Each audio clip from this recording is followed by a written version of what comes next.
Let us speak today of the impact COVID-19 is having on our interpersonal relationships. Let us turn our attention to what COVID is likely to do to us as a race, as a human race. Pandemics have happened before in human history. This perhaps is the first one that is happening in our lifetime. Spanish flu killed 50 million population, while the global population was a mere 1.8 billion.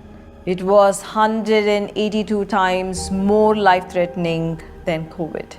Smallpox killed 1/3 of people it affected, and it blinded so many millions. COVID is certainly not so deadly.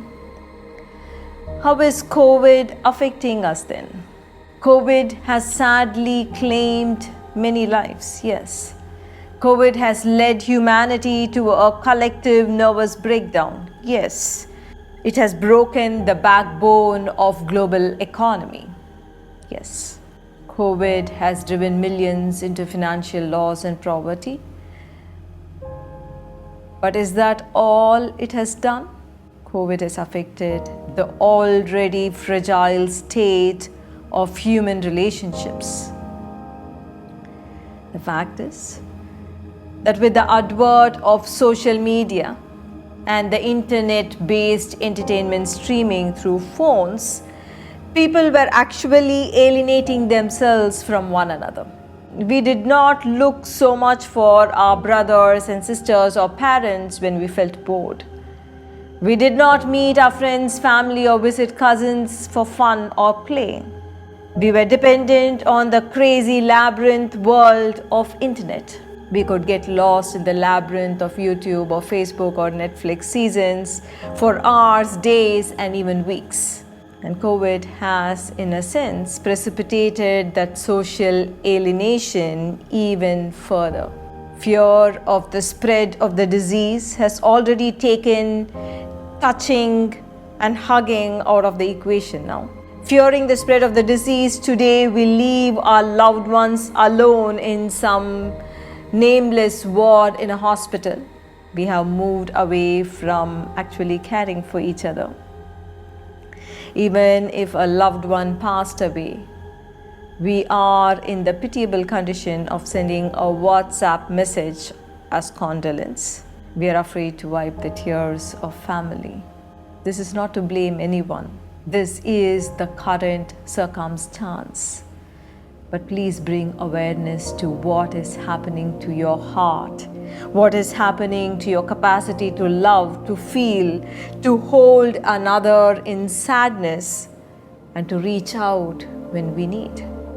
At the end of COVID-19, for how many ever weeks, months it may last, let the majority of us not have gotten into the habit of crying in loneliness or ignoring each other. For what is life if not relationships? Ultimately, everything we do can only have meaning if it can add to the joy and the well-being of others around us. I say this to you because every pandemic has left a mark on human societies that almost took a few centuries to erase. After the plague, people refused to bathe, in fact, bathe only once in a year or once in 6 months in Europe, somehow believing that water was the cause of plague. After years of smallpox, parents refused to name their babies after birth. They waited for the baby to survive after contracting smallpox before naming him or her. In 1901, plague epidemic saw racially segregated quarantine, which long after the disease was gone, led to segregated towns and communities in apartheid South Africa. So be conscious of what is happening inside you and inside your family members. Create small ritual of love that you will do as a family throughout this crisis. Keep the flame of love alive. Eat together as a family at least once a day. Meditate together or pray together as a family, even if it is only for 5 or 10 minutes every week.